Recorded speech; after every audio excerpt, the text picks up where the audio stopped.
Hello everyone, this is David, Fairly Secret Music. This is a different video than normal, because normally I do not have music playing in the background, but this is a local band called the Galactic Cowboy Orchestra, and I think their website says it best when they say it's kind of like a blend of Mahavishnu Orchestra meets King Crimson meets Dixie Dregs. I will throw in a little bit of Universe Zero in there. And a bit of bent knee, especially vocally. I'm not really good at describing vocals when I first start listening to a singer, but they later on in their discography they start adding vocals. First two albums, I believe, were just completely instrumental. The only album I don't have here is Earthlift, and I think that is their first album. But Lizzie said that they did not remember to bring them, so I will get it at the next show. I saw them on January 4th at the White Squirrel Bar, and they are going to be playing at the White Squirrel Bar from 6 p.m. to 8 p.m. on February 1st and March 1st again. It's a great bar to go see a band. The sound is great. I would bring some earplugs if you do go, because it can get loud in there. And that their new drummer, I believe his name is Nate, just hammers on that snare drum, and he's like a controlled chaos. It's really weird. I haven't seen a drummer that was so animated since. God, I'd have to say Damon Shea from Don Caballero. They used to call him the Octopus. And this guy, I believe his name is Nate. Sorry if I get that wrong. But he was just moving it. He was doing a great job. He's been with the band for the last year, I guess. He is their sixth drummer since 2009. I can't believe that they went this long without me knowing about this band, but you know, I don't usually follow a lot of Minnesota bands because none of them really impressed me as much as this band does, and they're just so awesome. It's cool being able to go to a show and sitting there thinking, wait, what time signature is this in? That was fun. There's one section that they did where it was measures of 7, or measure of 7 and then measure of 8, and it kind of alternated between those two. So that's really the stuff that I love. And vocally, it's cool because Lizzie and Dan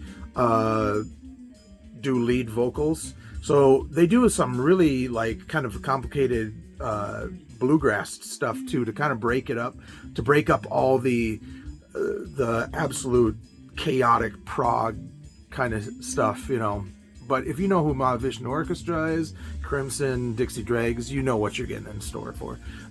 So let's talk about their albums. So the first one I don't have. I believe that was the Earthlift. Second one is Looking for a Little Strange. So all of these are digipacks. I think some of them might... I don't know if I was looking at them trying to figure out if they were, you know, they are silver. One or two of them look like they're like the cool burn discs and stuff. So that was an instrumental song. We're going to get a vocal track next, so you'll be able to kind of hear what she sounds like. I'll shut up for a second.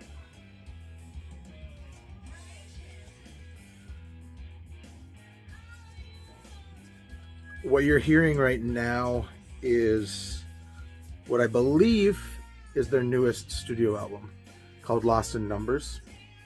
This one came out 2024 when they had Mario Dawson with them. But let's get back to it. Okay.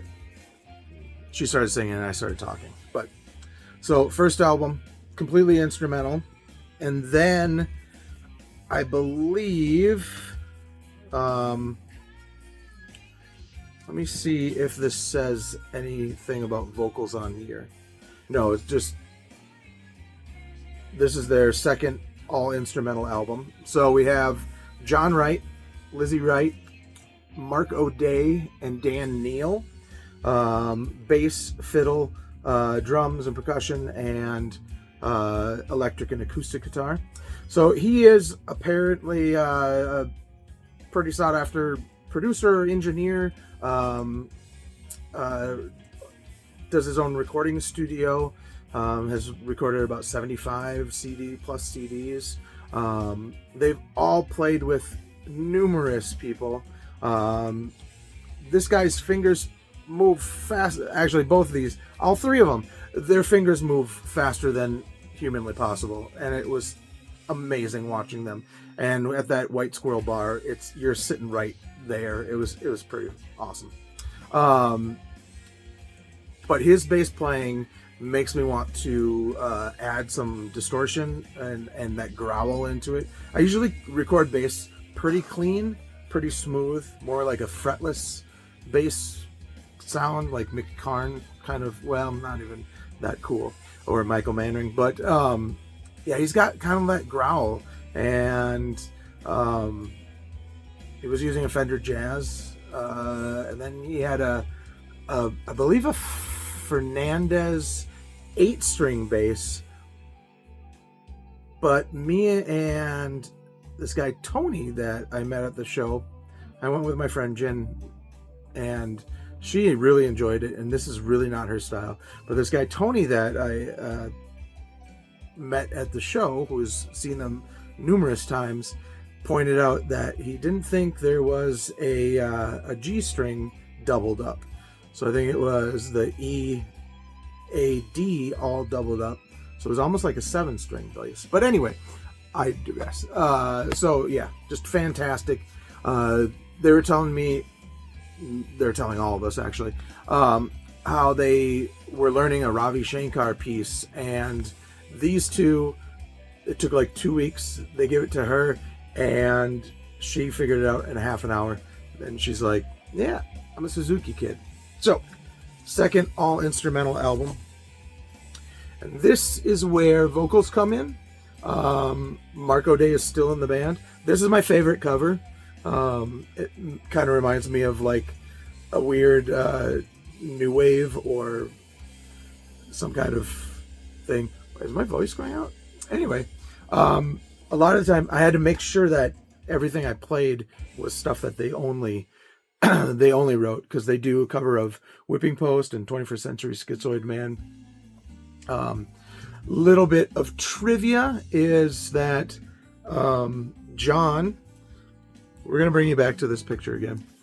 John has a favorite Barrymore Barlow drum fill on their website. And she says how obsessed with Rush she is. And everybody knows how much my wife dislikes Rush. So, I think she has a favorite drum fill. I think it was Matt Cameron.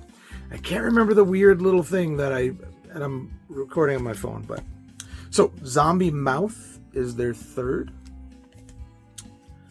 And then we have my second favorite cover, Flirting with Chaos. Now this is the one with 21st Century Schizoid Man. But as you see, they're down to a 3-piece. This was between 2016 and 2020. And they had Alec Tackman. So if they had Alec, Mark, Mario, Nathan, I don't know the other two. I don't think the other two are on anything, because I believe Alec is on the live album. So, what is that? The fourth album. And then what we are listening to, Lost in Numbers. And this was recorded between, copyright is 2024, between 2021 and 2024. Thank God I'm not the only person who takes years and years to do albums. As you know, the Sudden Gravity thing just came out. That took us 3 years. Go to Sudden Gravity at bandcamp.com and listen to that. But you can also listen to Galactic Cowboy Orchestra. They are on bandcamp.com. They have a website. They are on Facebook. They are on Instagram. You can listen and watch clips of shows. I've sent them a couple clips that I did the other day. And then last but not least is the 2-disc album. And this did have Alec playing with them still. And this was recorded in between Minnesota and one show at Illinois. In Walker, Eden Prairie, Hopkins, and Rochester, and then Woodstock, Illinois. So the one thing that I love about all these albums is when I was listening to them, I would put them in the 5-disc changer, and I couldn't tell you what album I was on because they smoothly go from one album to the next, and there's not huge difference in like recording techniques or quality. They all have just really amazing recording sound and just fantastic. Here, I'll turn this up a smidge for you, and